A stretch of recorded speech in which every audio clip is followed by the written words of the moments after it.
Bueno, entonces el tema que se nos ha propuesto es responsabilidades de los municipios frente a la lucha contra el COVID-19.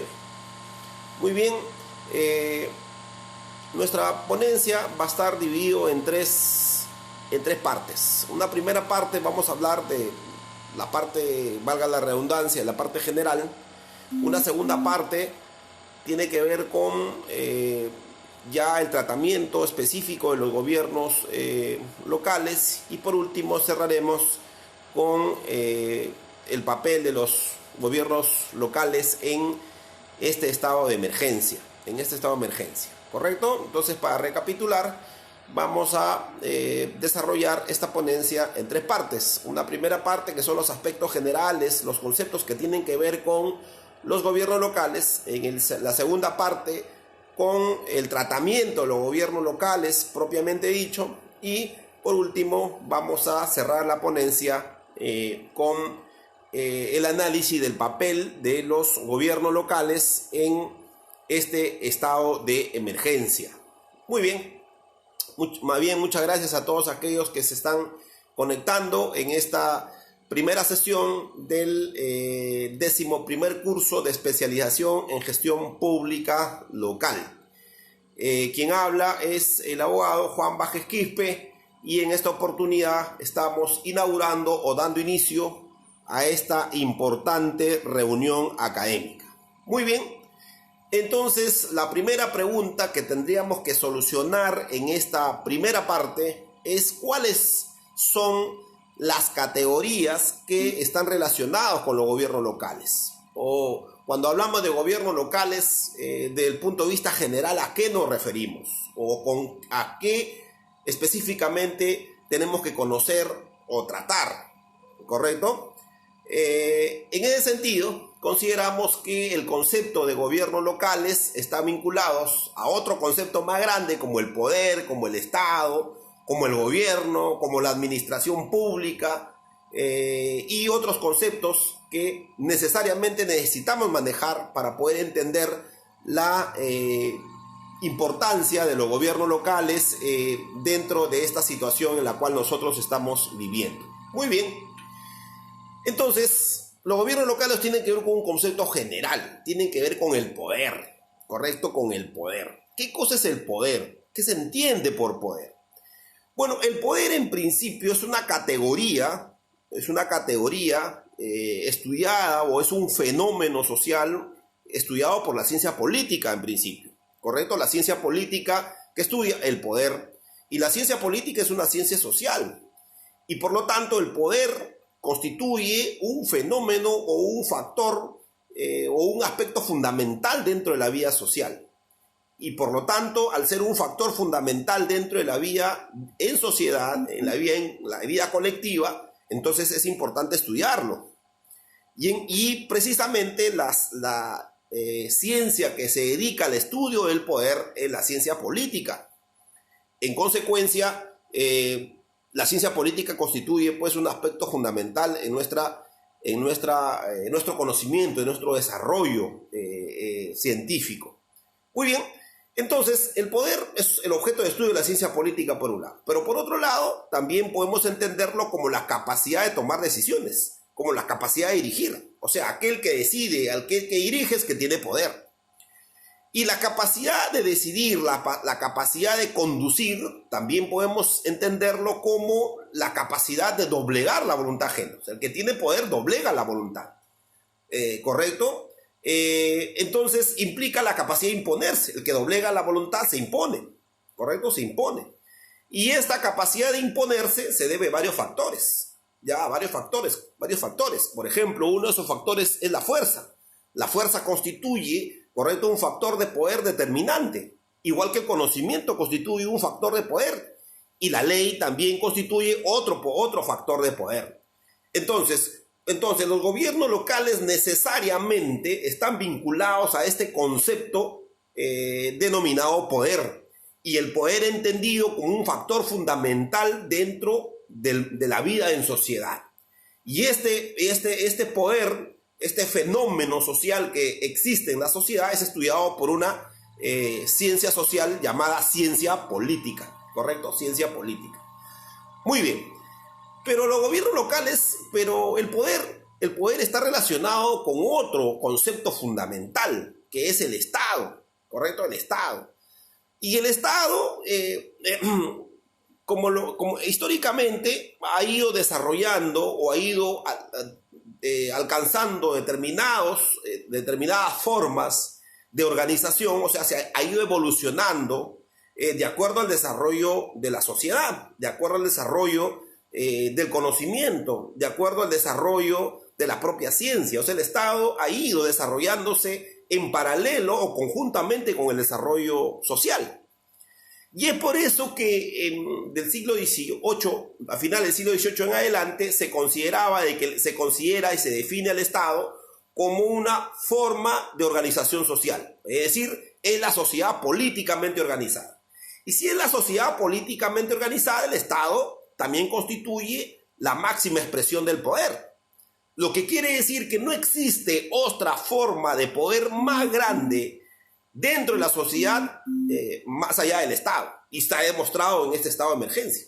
Este estado de emergencia ha demostrado finalmente de que el Estado tiene un inmenso poder, ¿correcto? Un inmenso poder, es el que determina finalmente la conducción de la vida social. Por eso se dice que el Estado es el que conduce, es el que dirige la vida social. ¿Y por qué decimos que dirige, conduce la vida social?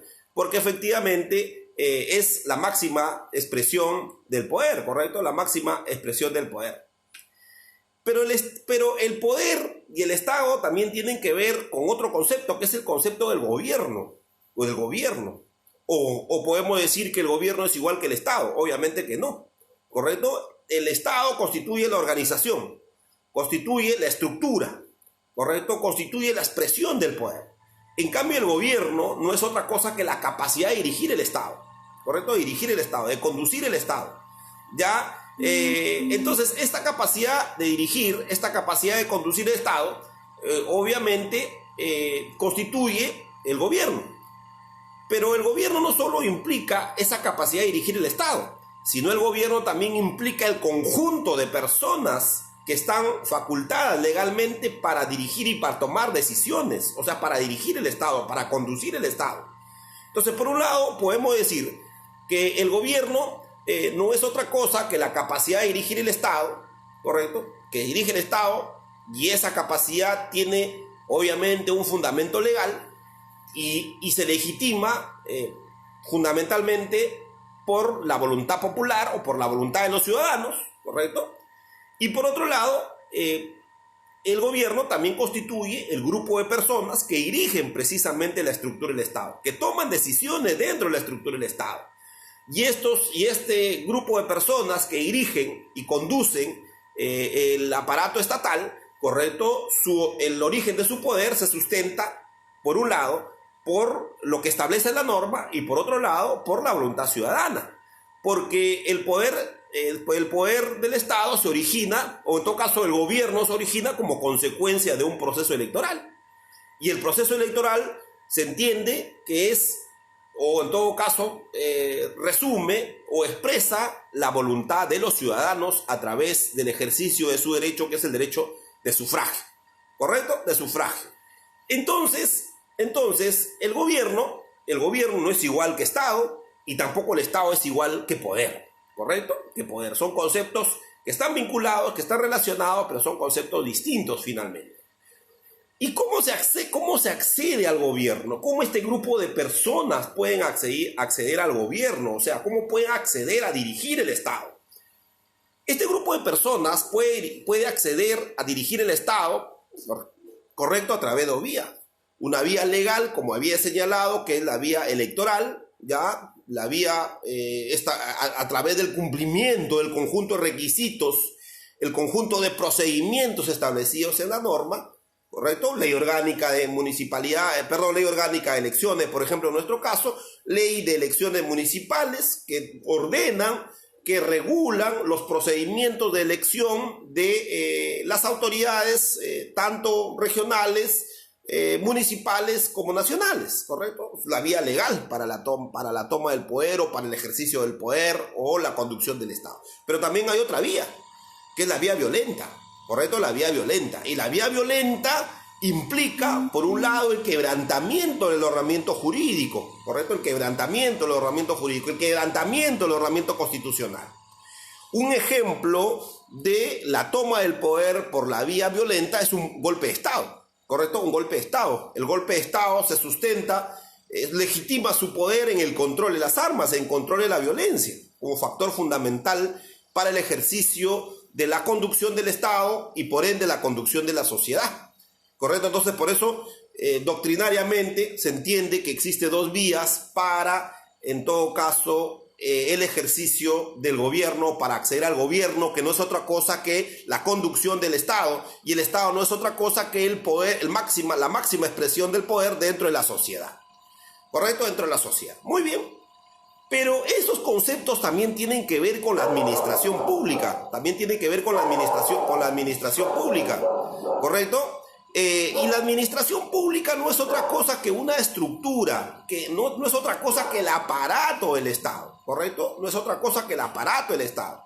No es otra cosa que la estructura que permite el ejercicio de la función administrativa, ¿correcto? La función administrativa es lo que algunos llaman el poder administrativo, porque no es igual el poder político con el poder administrativo. El poder político se fundamenta en la voluntad ciudadana. El poder administrativo se fundamenta en la voluntad de quien ejerce las funciones más importantes o de la autoridad de mayor jerarquía.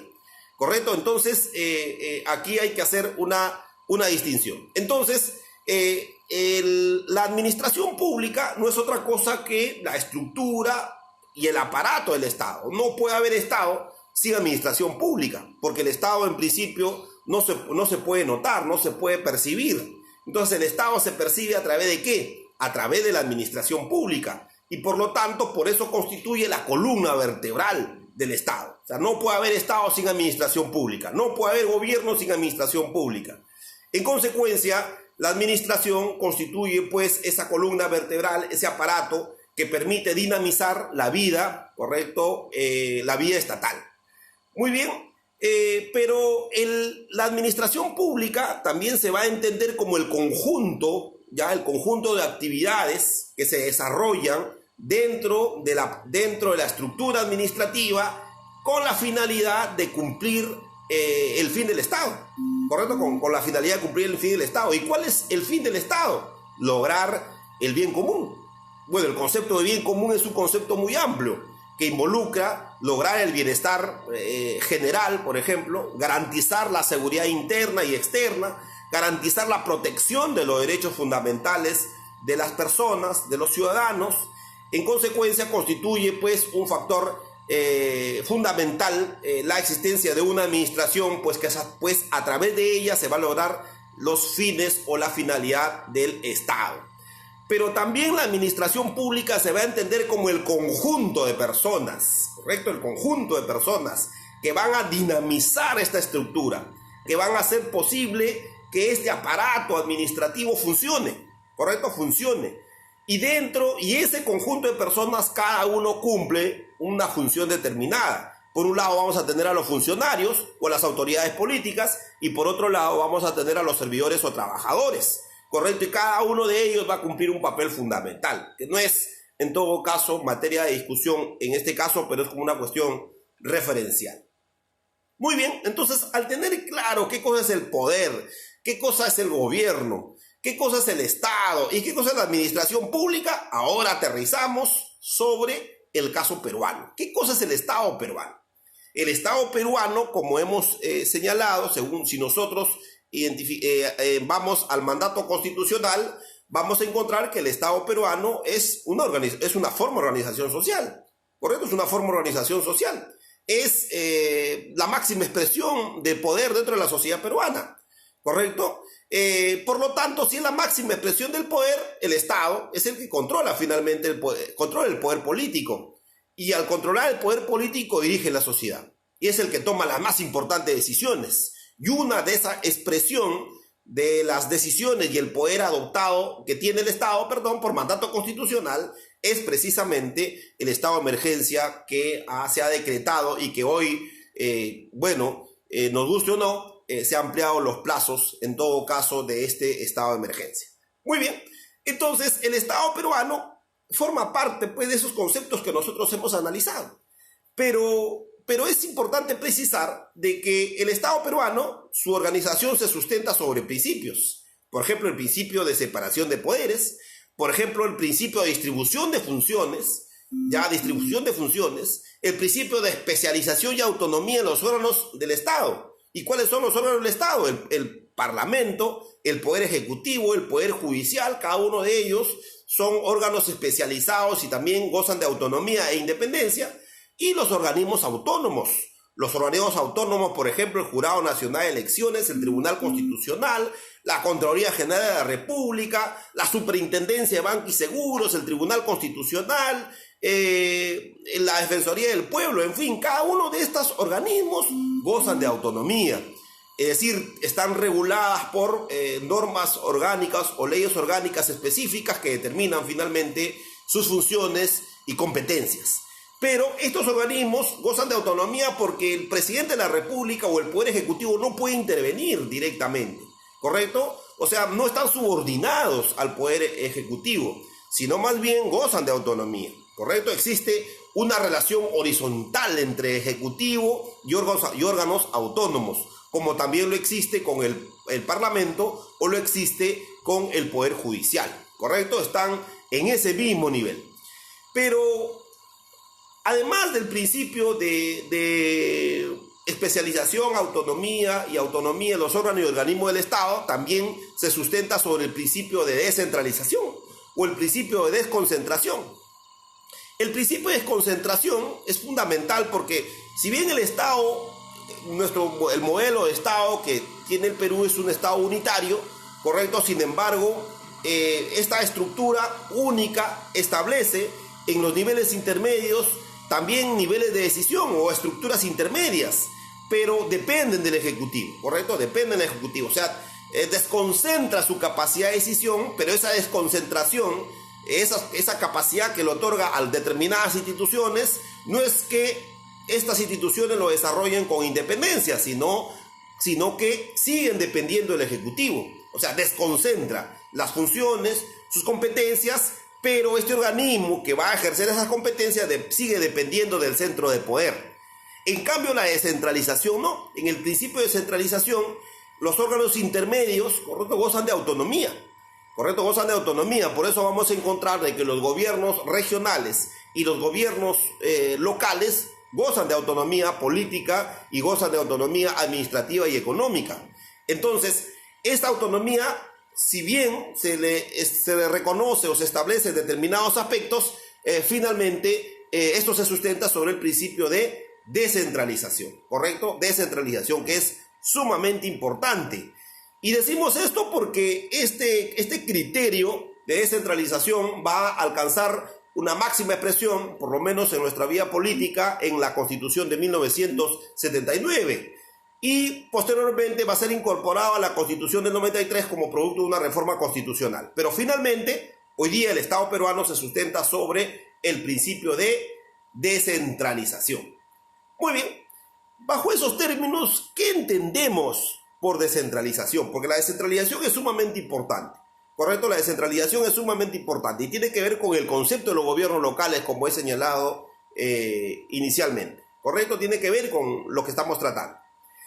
Y la descentralización vamos a entenderlo como un principio, como ya lo hemos señalado, vamos a entenderlo como un principio, ¿ya?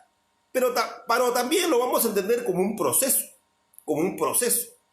Y entonces la descentralización es un principio y un proceso. Siendo ello así, podemos definir a la descentralización como la capacidad de transferir competencias, ¿correcto? Con capacidad de transferir competencias de un gobierno de mayor jerarquía a un gobierno o a un nivel de decisión intermedia. Es decir, un centro de poder transfiere capacidades, transfiere competencias a una estructura intermedia que goza de relativa autonomía, ya, para que ejerza autónomamente estas decisiones, ¿correcto? Estas nuevas funciones, estas nuevas competencias. Entonces es la capacidad se caracteriza por transferir las capacidades de decisión, ¿correcto? ya sea en ámbito político, en ámbito económico, en el ámbito administrativo, ¿correcto? Entonces las autoridades intermedias ahora ejercerán esas funciones, esas capacidades, pero con autonomía, ¿correcto? Con autonomía. Entonces, en el caso peruano, ¿correcto? En el caso peruano tenemos que entender de que cuando se constituye o cuando se funda la república se funda no sobre el principio de centralización, sino más bien sobre el principio de concentración, diría yo, ¿correcto? Porque el gobierno central, el gobierno nacional, era el que concentraba todas las decisiones en el ámbito político, administrativo, en el marco del Estado, ¿correcto? No existía capacidad de decisiones ni locales ni regionales. En consecuencia, nosotros éramos un Estado unitario absoluto, es decir, un único centro de poder. Pero posteriormente, ya en el siglo XX, o a finales del siglo XX, finalmente, se establece un nuevo modelo de Estado, y esto es lo que conocemos hoy día, el Estado unitario descentralizado. Es decir, el establecimiento de instancias intermedias o niveles de decisión intermedia con capacidad autónoma o con niveles de autonomía, ya sea en lo político, económico o administrativo. Y esos niveles de decisión autónoma, ¿correcto?, constituyen por un lado los gobiernos regionales y por otro lado los gobiernos locales. En consecuencia, los gobiernos locales forman parte, en todo caso, de este proceso de centralización y además de este principio sobre el cual se sustenta hoy día el Estado peruano, ¿correcto?, según lo que establece nuestro modelo constitucional. Muy bien, bajo esos términos, la descentralización como proceso, ¿cuáles serían sus características más importantes? ¿Cuáles son sus características más importantes? Una de sus características, o una de las características que podemos identificar al proceso de descentralización, precisamente es la asignación de competencias, es la asignación de funciones. Es decir, el poder central, en este caso el gobierno nacional, ¿correcto? El gobierno nacional transfiere competencias y funciones a los gobiernos regionales, y eso es lo que ha venido pasando. Por lo menos eso es lo que ha sucedido en los últimos 20 años, ¿correcto?, en el Perú. O sea, el gobierno nacional ha venido transfiriendo de forma progresiva determinadas competencias, determinadas funciones. En materia de trabajo, por ejemplo, hoy día las direcciones regionales de trabajo y promoción del empleo dependen del gobierno regional. Por ejemplo, las direcciones regionales de salud dependen del gobierno regional. O sea, hoy día el gobierno regional tiene funciones y competencias en materia de salud, en materia de trabajo, en materia de protección del medio ambiente, es decir, en varios aspectos, en varios sectores que anteriormente solo eran manejados y controlados por el Poder Ejecutivo. Hoy día no, hoy día los gobiernos regionales tienen competencias sobre estas materias. Y eso es importante. ¿Y por qué decimos que es importante? Porque obviamente los gobiernos regionales conocen mejor la realidad de la región, por decirlo de alguna manera. Conocen o están más cerca a las dificultades y necesidades de la población en el ámbito regional. No vamos a entrar a discutir si el proceso de descentralización o el proceso de regionalización fue buena o es buena, porque eso es materia de otro análisis. Sin embargo, desde mi punto de vista considero que es un avance significativo o ha constituido, en todo caso, dentro del proceso político nacional, uno de los aspectos más importantes de la vida política nacional. Porque yo por lo menos considero de que el modelo de Estado unitario absoluto ya era un modelo agotado. Hace mucho tiempo ya se había agotado y por lo tanto necesitábamos avanzar, ¿correcto?, a un modelo descentralizado, es decir, a fortalecer niveles de decisión intermedia. Y yo me atrevería a decir que ese proceso de fortalecimiento debe continuar, ¿correcto? Debe continuar. Necesitamos gobiernos regionales fuertes, competentes, eficientes en el ejercicio de la función y responsables respecto a las decisiones que toman, ¿correcto? Pensando no en sí mismos, sino pensando en la necesidad de la población. Como decía, ese es un debate, en todo caso, pendiente, que tendremos que hacerlo en otra instancia y en otros escenarios. Pero lo real es que el proceso de descentralización, por lo menos en el ámbito teórico, constituye la capacidad de transferir competencias y funciones por parte del poder central al poder intermedio, y en este caso, según el modelo constitucional, al nivel regional. ¿Correcto? Pero no solo significa transferir competencias, sino también significa transferir recursos. ¿correcto? Significa también transferir todos aquellos aspectos que le permitan, en todo caso, que ese poder intermedio pueda ejercer debidamente esas funciones y competencias, porque sin presupuesto, sin recursos, obviamente no lo va a poder cumplir. Y esa es una de las grandes deficiencias que hoy día tenemos, correcto, como parte del balance, si tendríamos que hacer el balance de cómo han avanzado y cómo están hoy día los gobiernos regionales. Como decía, es un tema de otra sesión. Muy bien, pero también implica, correcto, la entrega de responsabilidades específicas, correcto, el reconocimiento de determinadas responsabilidades específicas, el reconocimiento, correcto, a estas instancias intermedias de una personería jurídica, y eso es muy importante. ¿Y por qué decimos una personería jurídica? Porque eso le permite finalmente llevar a cabo actos jurídicos, contrataciones, ¿correcto? O sea, tener los mecanismos de gestión adecuados para poder tomar decisiones, porque si no tiene los instrumentos, los instrumentos de gestión no podrán tomar decisiones, y obviamente no estaríamos hablando de instancias autónomas en el ámbito administrativo para tomar decisiones, ¿correcto? Y obviamente su gestión, la gestión, es decir, la capacidad de dinamizar el aparato administrativo intermedio, tiene que gozar obviamente en niveles de autonomía respecto al poder central. O sea, el poder central no puede intervenir, ¿correcto?, ni directa ni indirectamente en las decisiones, en este caso de las instancias o de los niveles de decisión intermedios. ¿Correcto? En consecuencia, serían las características más importantes que yo podría identificar en el proceso de descentralización. Pero también dentro del proceso de descentralización existen formas de descentralización. Hay una forma horizontal, por ejemplo, ¿correcto? Hay una forma vertical de la descentralización, donde el gobierno central o el poder central delega, ¿correcto?, entrega funciones, en este caso, o transfiere competencias, desde arriba hacia abajo se transfiere competencias, la descentralización administrativa, la descentralización política, por ejemplo, la descentralización funcional, ¿correcto?, la descentralización territorial, la descentralización fiscal, ¿correcto?, que implica, obviamente, también la descentralización tributaria, que es un tema que forma parte, en todo caso, de la agenda política nacional que debe debatirse. Muy bien. Entonces, todos estos conceptos tienen que ver con los gobiernos locales. Muy bien. Pero, ¿qué cosas son los gobiernos locales? Entramos a la segunda parte. ¿Qué cosas son los gobiernos locales? ¿Qué cosas se entiende por gobiernos locales?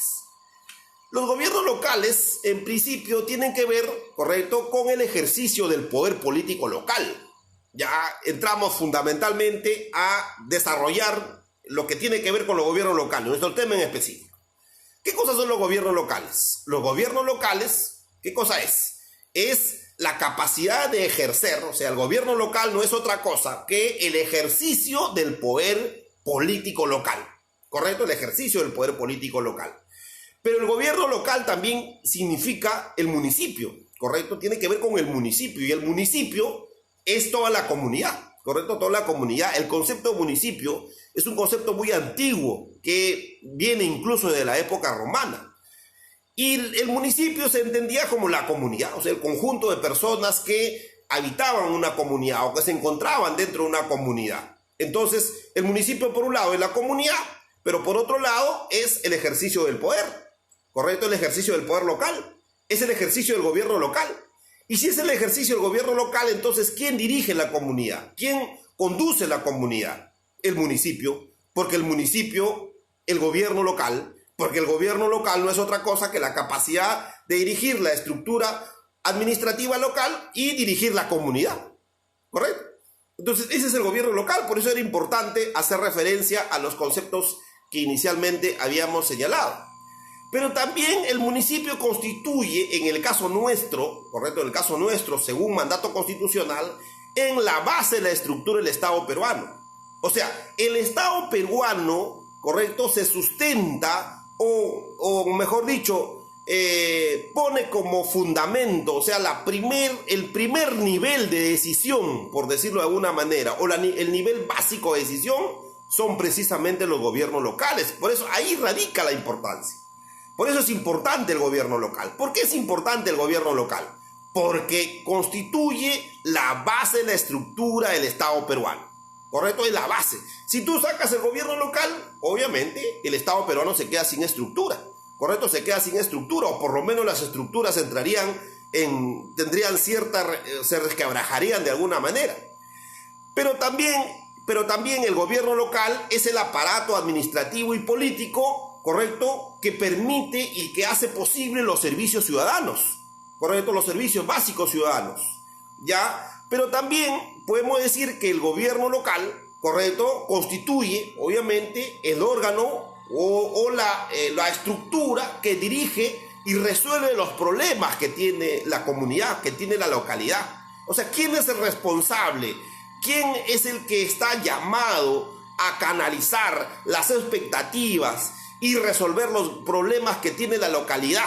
Es el municipio, es el gobierno local, porque se entiende de que ellos son los que conocen la situación, las dificultades que vive la localidad, que vive el vecino, porque el gobierno municipal o el gobierno local es un gobierno de vecinos, es el mejor vecino, y por lo tanto tiene que ver con la solución de los problemas del barrio, de la vecindad, ¿correcto? Los múltiples problemas que tiene la vecindad. Y estos problemas que tiene la vecindad deben ser debidamente canalizados, debidamente, o sea, resueltos. Y las expectativas y necesidades también deben ser canalizadas. Por eso ahí radica la importancia del gobierno local. Pero este gobierno local, esta estructura básica del Estado, esta administración local responsable de canalizar, ¿correcto?, las principales expectativas y resolver las necesidades del vecindario, se sustenta en principios. Y uno de los principios fundamentales del gobierno local es precisamente la autonomía, ¿correcto? La autonomía política, la autonomía administrativa y la autonomía económica. Decimos autonomía política, ¿por qué? Porque las autoridades políticas son elegidas por el ciudadano, por el vecino, ¿correcto? Por eso decía el mejor vecino. Se entiende que la autoridad más importante del municipio, el gobierno local, es el alcalde. Y el alcalde se entiende que es el mejor vecino. Y el mejor vecino es aquel que conoce, se entiende que conoce los problemas que tiene el vecindario, ¿correcto? Y por lo tanto recurrimos al mejor vecino para que solucione o en todo caso busque conjuntamente la solución de los problemas que afectan al vecino. Muy bien, entonces se entiende que el gobierno local se sustenta en el principio de la autonomía política porque son los vecinos propiamente los que eligen, ¿correcto?, a la autoridad más importante del gobierno local o a las autoridades del gobierno local. Para eso existe un procedimiento y eso está regulado por la ley de elecciones municipales, ¿correcto? Entonces, por lo tanto, son los vecinos voluntariamente a través de un proceso electoral son los que deciden a las autoridades. Autonomía política, o sea, no son designados, ¿correcto? No viene el gobierno regional o no viene el presidente de la república y designa al alcalde o las autoridades locales. No, hay un procedimiento y ahí radica precisamente la autonomía política. La autonomía administrativa, porque obviamente al interior existe todo un sistema normativo, ¿correcto? Existe todo un conjunto de decisiones en el ámbito administrativo que son exclusiva competencia de esta autoridad, de esta estructura administrativa o de este nivel de decisión, ¿correcto? O sea, por ejemplo, la contratación de personal, por ejemplo, la designación de sus funcionarios, en fin, constituye como parte del ejercicio de su autonomía administrativa. No es que el presidente de la república, no es que los congresistas, no es que los consejeros regionales vengan y pretendan en todo caso imponer quiénes son los funcionarios. Bueno, se entiende en teoría y por mandato de la ley que la conducta debe ser autónoma en materia administrativa, ¿correcto? Y en materia económica es que ellos proponen sus presupuestos de acuerdo a sus necesidades, establecen las fuentes de financiamiento. Para eso hay un conjunto de actividades y un conjunto de aspectos que le corresponden o que son competencia exclusiva del gobierno municipal, y obviamente esos recursos que se recaudan forman parte de su presupuesto y por lo tanto, o sea, las autoridades o las instancias superiores o las otras instancias nacionales no pueden en todo caso intervenir en el gobierno municipal. Muy bien. Entonces ahí tenemos el primer principio, el principio de la autonomía del gobierno local, ¿correcto? pero también el origen democrático del poder. Ya había señalado de que respecto al tema de la elección de las autoridades o la designación de las autoridades, estas obviamente son designadas por elección popular. Y por lo tanto el origen del poder del gobierno local es precisamente la voluntad ciudadana, ¿correcto? A través de un proceso electoral. Es el principio de participación, o el gobierno local es participativo. El gobierno local debe establecer mecanismos de participación de las múltiples organizaciones del vecindario, ¿correcto? O sea, los vecinos se organizan a través de múltiples formas de organización y ellas pueden participar, pueden plantear iniciativas, ¿correcto?, al gobierno local. Pero también los ciudadanos pueden controlar el ejercicio del poder a través del ejercicio de los derechos de participación y control ciudadano. Pueden revocarlos, por ejemplo, ¿correcto? O sea, una de las formas, uno de los mecanismos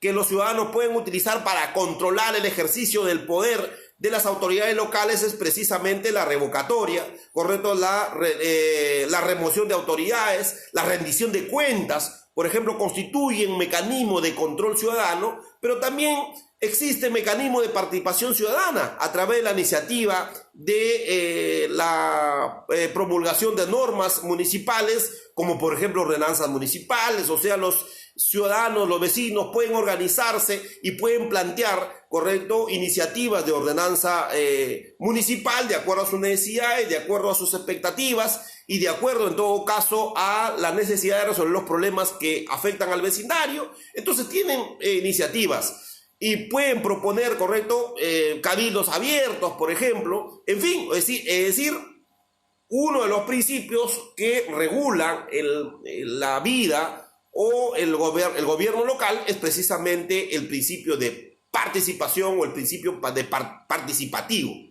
¿correcto? Bueno, aquí estamos hablando también de la representación, ¿correcto? La representación, el principio de representación. ¿A quién representan los gobiernos locales? Representan a los vecinos, ¿correcto? A los vecinos. Por eso algunos autores señalan de que el gobierno municipal en realidad es un gobierno de los vecinos, ¿correcto? De los vecinos. ¿Y quién es el vecino? El vecino es aquel que forma parte de una comunidad, ¿correcto?, pequeña o que está caracterizada por la vida cotidiana, ¿correcto?, por la vida familiar colindante entre los domicilios, es decir, gente que se conoce y que tiene en todo caso una convivencia permanente. Y por lo tanto, al tener una convivencia permanente, cercana, se entiende que se conoce, ¿correcto? Se conoce, pero hoy día vamos a encontrar que en la realidad no es así.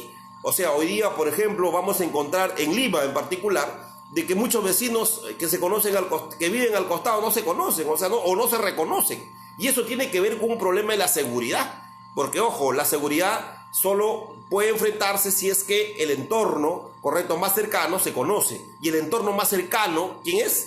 Además de la familia, es el vecindario, ¿correcto? O sea, lo más íntimo, lo más estrecho, ¿correcto?, del entorno, ¿quién es? Es el entorno familiar, ¿correcto? El entorno familiar. Y después del entorno familiar viene el entorno vecinal, Y por lo tanto, esos entornos constituyen los aspectos más importantes, en todo caso, de la vida colectiva, por lo menos en ese nivel. ¿Correcto? Muy bien, en ese nivel. Muy bien, ¿y cómo está estructurado el gobierno local? ¿Cómo está estructurado? ¿Cómo se organiza el gobierno local? ¿O cómo está organizado? Bueno, aparentemente estos temas es redundante, pero nos damos con la sorpresa que no todo el mundo lo conoce. No todo el mundo lo conoce, o sea, todo el mundo sabe que hay un municipio, que hay una municipalidad, que hay un local de la municipalidad, ¿no? Pero no todo el mundo lo conoce, ¿correcto? Si preguntamos, por ejemplo, a nuestros vecinos, oye, ¿y cómo está organizada la municipalidad? Donde se entiende de que si el municipio, si el gobierno municipal es el gobierno de los vecinos, entonces se entiende de que el vecino conoce cómo está estructurado el gobierno de su localidad. Pero lamentablemente no es así, la realidad es dura, y la dureza en la realidad lo vamos a identificar con el desconocimiento de cómo está estructurado el municipio. Bueno, el municipio está estructurado bajo la siguiente manera.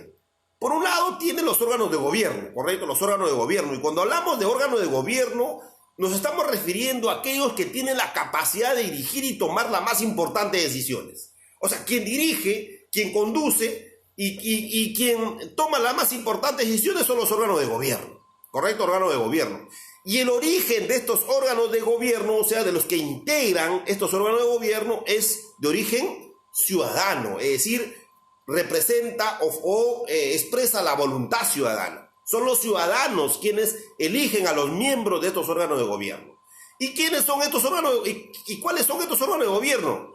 Por un lado, el Consejo Municipal, que constituye la instancia más importante del municipio, y por otro lado encontramos a la alcaldía, ¿correcto? Entonces, mientras que el Consejo Municipal es un órgano colectivo, ¿correcto? Es una instancia colectiva, ¿correcto? Es una instancia plural donde se expresa, ¿correcto?, un colectivo, y ahí vamos a encontrar las múltiples expresiones políticas de la localidad.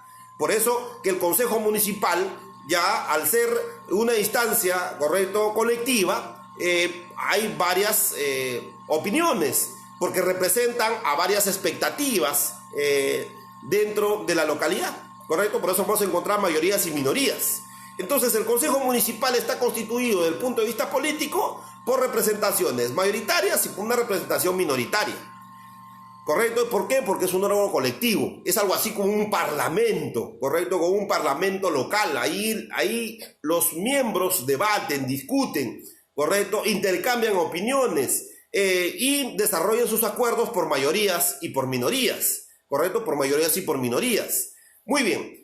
Pero además del Consejo Municipal está la alcaldía. La alcaldía sí es una instancia administrativa que es el que ejerce la representación del órgano local, y en este caso está representado por el alcalde. El alcalde constituye la autoridad administrativa más importante y la autoridad administrativa más importante, que toma las más importantes decisiones administrativas. Correcto. Pero así como tenemos los órganos de gobierno, ¿correcto? Los órganos de gobierno, tenemos la estructura administrativa, ¿correcto? La estructura administrativa. Si bien los órganos de gobierno toman las más importantes decisiones, son las que deciden, son los que dirigen el aparato administrativo, el gobierno local en su conjunto, sin embargo, esas decisiones están ejecutadas por un aparato administrativo, ¿correcto? Por una instancia administrativa, por una estructura administrativa. Y esta estructura administrativa, por un lado, vamos a encontrar a las gerencias municipales, ¿correcto?, a las que dirigen administrativamente todos los sectores del municipio. Cuando hablamos de sectores nos estamos refiriendo al conjunto de áreas que desarrolla el municipio. Va el área, por ejemplo, de comercio, el área de seguridad ciudadana, el área, por ejemplo, de fiscalización, el área de tributación, en fin, cada una de estas áreas obviamente está dirigido, tiene toda una estructura, y precisamente ahí encontramos como primera instancia o como la instancia administrativa de decisión en el ámbito administrativo es a la gerencia municipal, o sea, o a las gerencias, mejor dicho, a las gerencias municipales. Y debajo de las gerencias municipales tenemos pues a los servidores o trabajadores municipales, quienes finalmente son los que operan, son los que ejecutan las decisiones, implementan las políticas acordadas por los órganos de gobierno. Entonces ahí tenemos una estructura, ¿correcto? Ahí tenemos la estructura. Muy bien, vayamos desarrollando cada uno de estos, ¿correcto? En el tiempo que tenemos. Muy bien, entonces el Consejo Municipal, como decía, es el órgano más importante, igual que la alcaldía. Muy bien. Los regidores, en este caso el Consejo Municipal está conformado por los regidores, y los regidores, correcto, tienen funciones fiscalizadoras, tienen funciones, correcto, de proponer iniciativas legislativas, pero no tienen capacidad de ejercer funciones administrativas, a diferencia del alcalde, correcto. Pero además vamos a tener de que dentro de la estructura administrativa ya las gerencias municipales, las diferentes gerencias municipales son las que finalmente van a dirigir y conducir los múltiples sectores. Es decir, los órganos de gobierno toman decisiones, definen la política municipal, y las gerencias municipales son las que implementan, son las que ejecutan, correcto, la política o las decisiones adoptadas por los órganos de gobierno, en particular el Consejo Municipal. y por lo tanto el gerente municipal o las gerencias municipales constituyen uno de los aspectos más importantes del ámbito administrativo, y lo que ejecutan finalmente son los trabajadores municipales. Muy bien, pero ¿a través de qué mecanismos, a través de qué fórmulas, correcto, se va a llevar a cabo esta política o estas decisiones? A través de las normas municipales. Y ahí vamos a tener una de las normas más importantes, las ordenanzas municipales, que goza de predominio, por decirlo de alguna manera, porque constituye dentro de la estructura jerárquica normativa dentro del municipio la norma de mayor importancia. De ahí van a venir los acuerdos de consejo, correcto, los acuerdos de consejo, que también es una norma municipal. Las resoluciones de consejo, correcto, que también constituye una norma municipal. Los decretos de alcaldía, por ejemplo, las resoluciones de alcaldía, la resolución de gerencia municipal y las directivas de gerencia. Todas ellas constituyen normas fundamentales dentro de la administración municipal y que son además instrumentos de gestión, porque todas las políticas o los acuerdos implementados, correcto, o las decisiones adoptadas por los órganos de gobierno tienen que implementarse o desarrollarse a través de estos instrumentos normativos que hemos señalado, ¿correcto? Muy bien, hasta ahí la parte general. Me está ganando el tiempo, creo. Muy bien, entremos ahora a analizar, ¿correcto?, sobre las competencias de los municipios. ¿Cuáles son las competencias? Las competencias que tienen los municipios, vamos a encontrar las competencias constitucionales, o sea, las que están establecidas por mandato constitucional, y las competencias exclusivas o específicas determinadas por mandato de la ley a los gobiernos municipales. Dentro de las competencias constitucionales vamos a encontrar primero, que promueve el desarrollo y la economía local. O sea, la principal responsabilidad que tiene el gobierno local por mandato constitucional es que están obligados a promover el desarrollo y la economía local, pero además a prestar los servicios públicos básicos, correcto, en favor de la comunidad, correcto, claro, en armonía con el ordenamiento jurídico y las políticas implementadas por el gobierno nacional, correcto, a organizar, reglamentar y administrar los servicios públicos, como decía, correcto, a planificar el desarrollo urbano, a fomentar la inversión, el financiamiento de múltiples proyectos, correcto, en favor de la comunidad, correcto, desarrollar actividades y servicios en materia de educación, salud, vivienda, saneamiento, protección del medio ambiente, correcto, sustentabilidad de los recursos naturales, transporte colectivo, circulación y tránsito, turismo, entre otros. Es decir, vamos a encontrar de que el gobierno municipal, como consecuencia del mandato constitucional, está obligado pues a desarrollar este conjunto de competencias, correcto, establecidas constitucionalmente.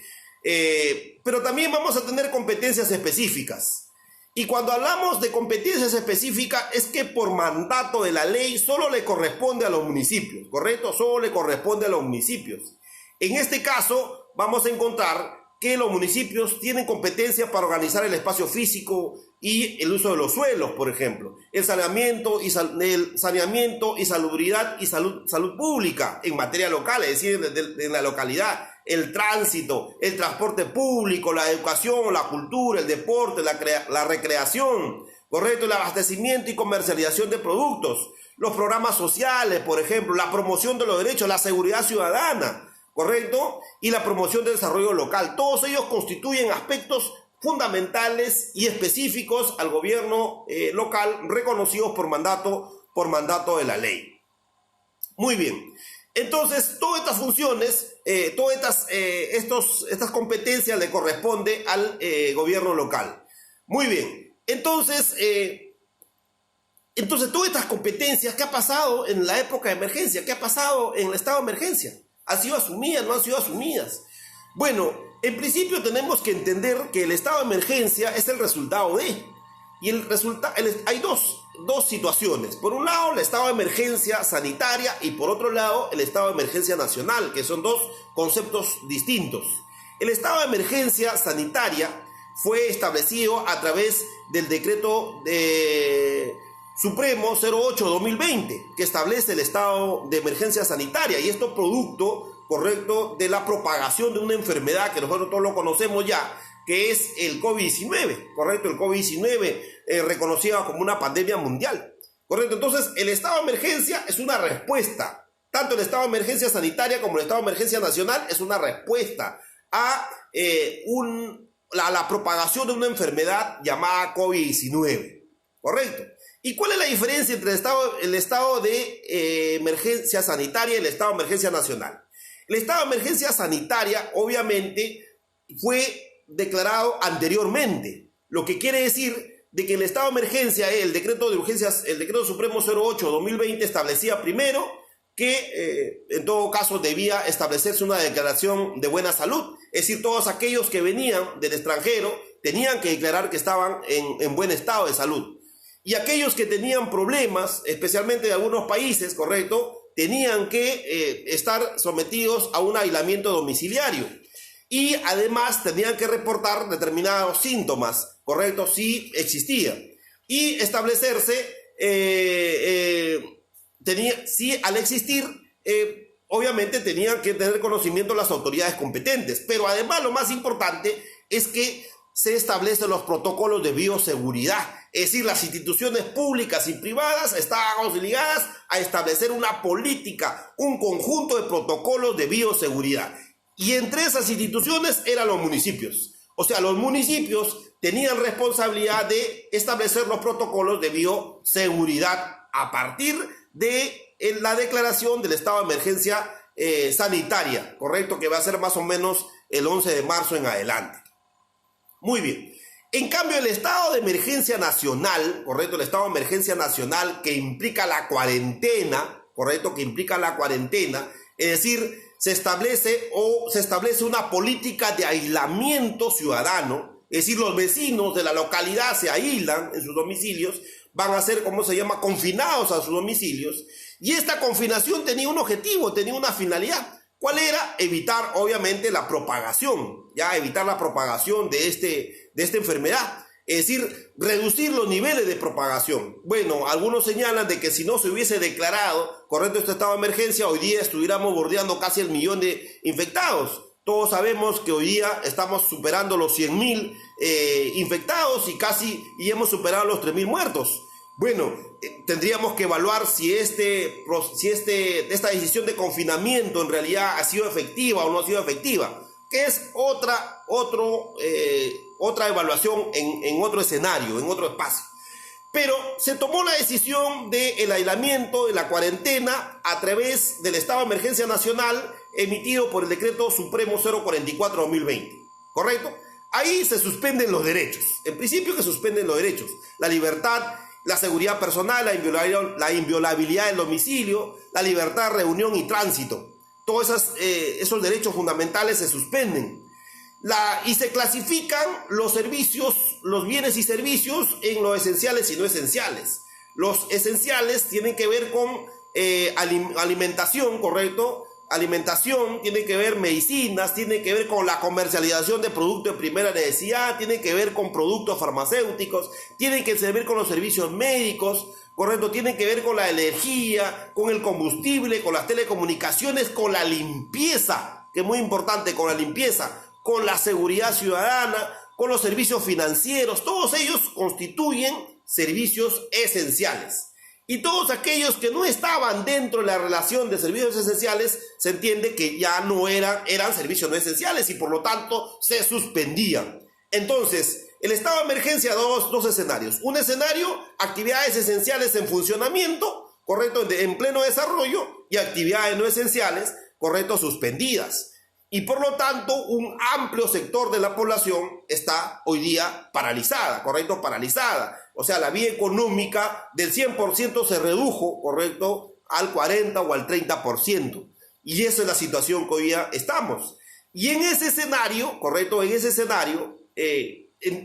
es el papel de los municipios? O sea, el municipio, la parte administrativa, queda suspendida porque se convierte en actividades no esenciales, y la parte de los servicios, correcto, los servicios como es limpieza pública, correcto, como es seguridad ciudadana, correcto, como es control de comercio, del control comercial, correcto, como es el control del comercio ambulatorio, como es el control del tránsito, correcto, de la movilidad de las personas, obviamente tiene que ver con la responsabilidad del municipio, es decir, contribuye, coadyuva, correcto, a que en este caso se cumpla, en todo caso, estos servicios esenciales. Y además en el estado de emergencia quien asume el control de la seguridad interna, correcto, la Policía Nacional, con el apoyo, correcto, de las Fuerzas Armadas. Y finalmente, como ustedes saben, esta etapa de emergencia nacional hasta hoy día ya estamos casi 70 días, correcto, confinados, y hoy día se ha prolongado, o en todo caso la decisión del Ejecutivo ha sido prolongarlo hasta el 30 de junio. O sea, estamos superando casi los 100 días de confinamiento, correcto, de confinamiento, que eso es un tema que tendríamos que evaluarlo en una situación posterior o en otros espacios. Muy bien. El efecto del estado de emergencia da por un lado, correcto, lo que ya hemos señalado, pero además se establece un aspecto fundamental que me parece sumamente importante. ¿Cuál es? Por un lado, el trabajo remoto, correcto, el trabajo remoto, y por otro lado, correcto, los grupos de riego. Y el trabajo remoto es muy importante. ¿Y por qué decimos que es un aspecto muy importante?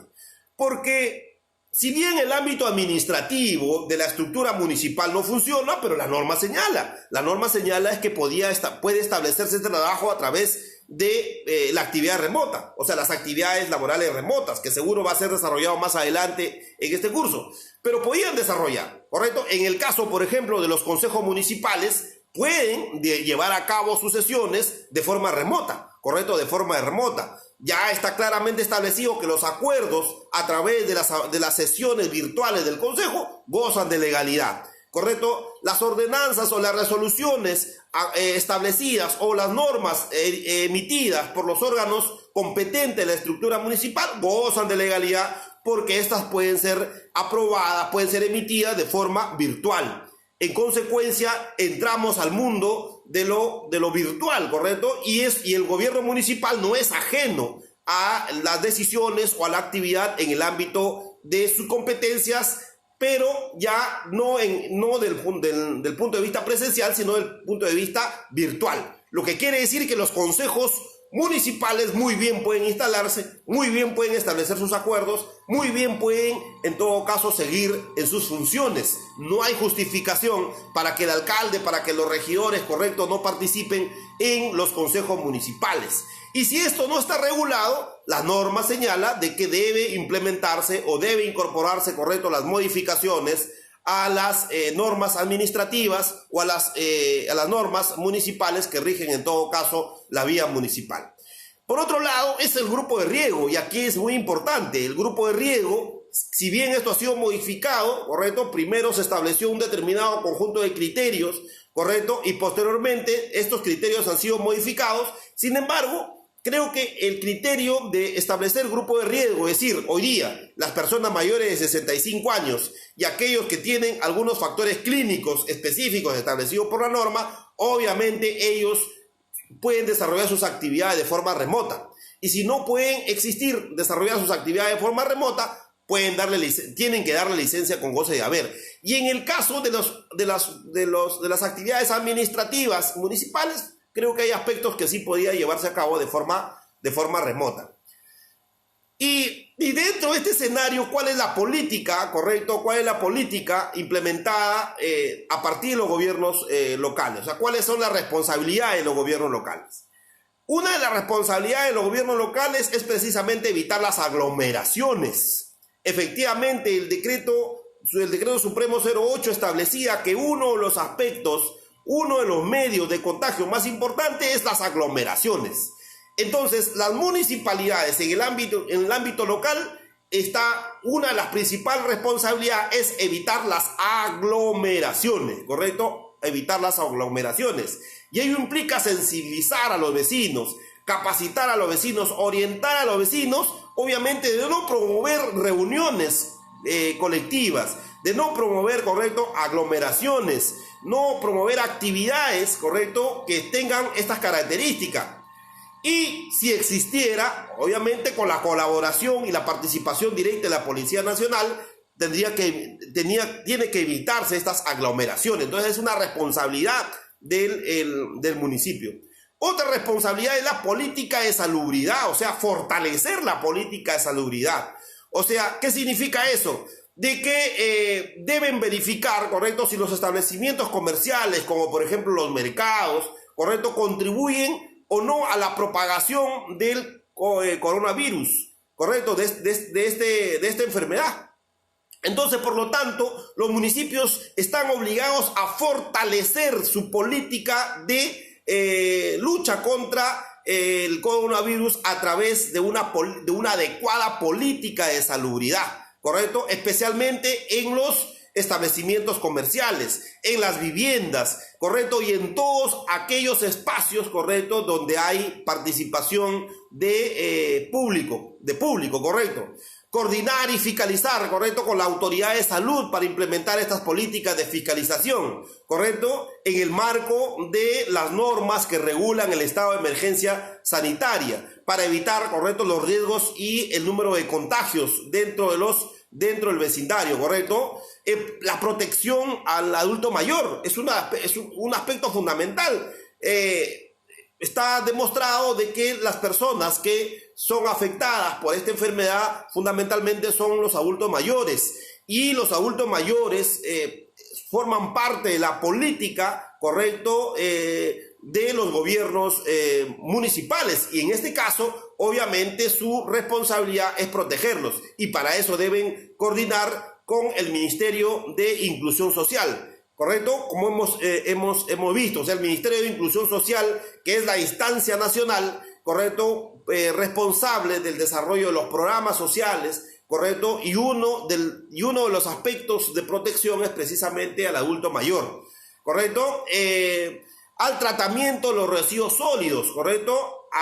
Los residuos biocontaminantes en particular. Por ejemplo, en los hospitales, en los centros de salud, que existen los tratamientos de las enfermedades, de esta enfermedad, o sea, de las personas que han sido infectadas por esta enfermedad, o sea, tiene que haber un adecuado tratamiento de estos residuos. Y eso es una responsabilidad de la municipalidad, ¿correcto?, que tiene que ver con el ámbito de la limpieza pública, ¿correcto? Entonces, como podemos observar, la responsabilidad del gobierno local es muy importante respecto, por un lado, a la implementación de los protocolos de bioseguridad, no solo al interior de la municipalidad, sino también garantizar debidamente la protección de los vecinos para evitar los contagios, es fundamental.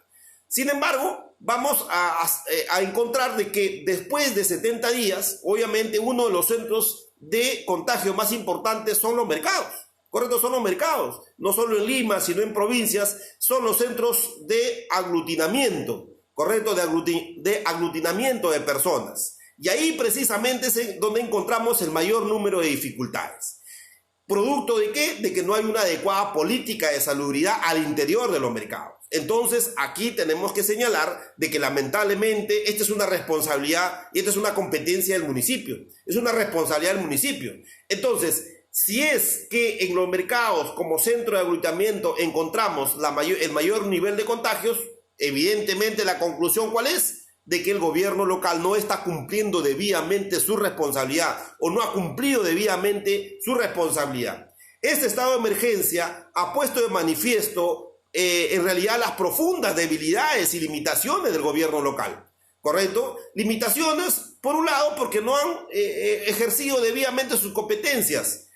Y no solo durante, sino fundamentalmente antes del estado de emergencia. Es decir, ha tenido que venir una enfermedad, o en todo caso ha tenido que aparecer una enfermedad de esta naturaleza para poder evidenciar las profundas limitaciones que tiene el gobierno local, las profundas limitaciones que tienen las autoridades municipales para ejercer su función en materia de protección de la salud de los vecinos.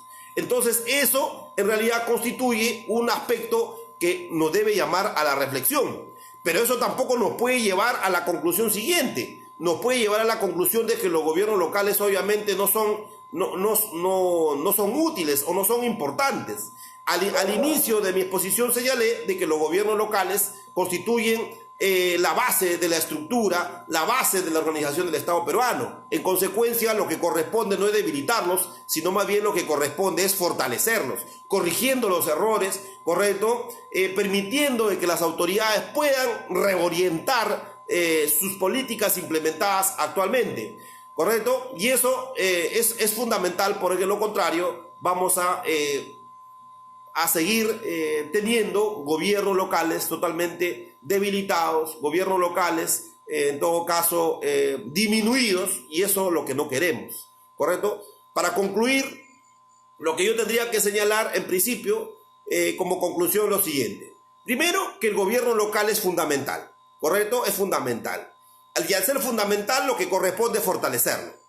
Y para fortalecerlo implica, primero, fortalecer sus competencias, ser más eficiente en la toma de decisiones, saber canalizar debidamente los problemas y las dificultades que tiene el vecindario, y eso implica la participación de los vecinos a través de su forma de organización. Lamentablemente, en este estado de emergencia, la organización vecinal no está participando. La población, simplemente está actuando de forma pasiva. Las organizaciones sociales no están participando, lo que quiere decir que un aspecto fundamental de la vida del gobierno local, que es la participación, no está en todo caso teniendo los resultados, o mejor dicho, no está cumpliéndose debidamente. Ese es un aspecto y es una debilidad que tenemos que superar. Segunda conclusión, que si bien este estado de emergencia ha puesto en evidencia las profundas debilidades del gobierno local y el gobierno local o municipal, efectivamente necesitamos reorientar. Se necesita que los gobiernos locales y municipales reorienten su política, ¿correcto?, las decisiones adoptadas, porque de lo contrario no vamos a poder superar estas dificultades que tenemos. Y eso implica, ¿correcto?, de que los centros de aglutinamiento, como por ejemplo los mercados, como por ejemplo el transporte público, todo ello obviamente debe ejercerse mayor control, debe los municipios tener mayor intervención para finalmente lograr los objetivos y las metas que se han planteado. Y por último, con eso concluyo, el tema de los gobiernos locales es un tema no agotado, es un tema que debemos seguir debatiendo, debemos seguir analizando, porque obviamente es sumamente importante en la vía política local y en la vía política nacional. Por mi parte, muchas gracias y agradecerle a su participación y estar presentes en esta reunión, sino antes de invitarles a continuar con esta actividad, con este curso, y pasamos a la ponencia del doctor Vladimir Yupanqui Quispe en su oportunidad. En 5 minutos imagino que debe estar conectándose para debatir los puntos que se le ha asignado. Muchas gracias, saludarle a Carlos Enrique Salazar Pajuelo por su participación, a Sergio Delgado, a Mario Unchupaico y a muchos que se han conectado en esta oportunidad para debatir y analizar la problemática de los gobiernos locales. Muchas gracias y muy buenas noches a cada uno de ustedes.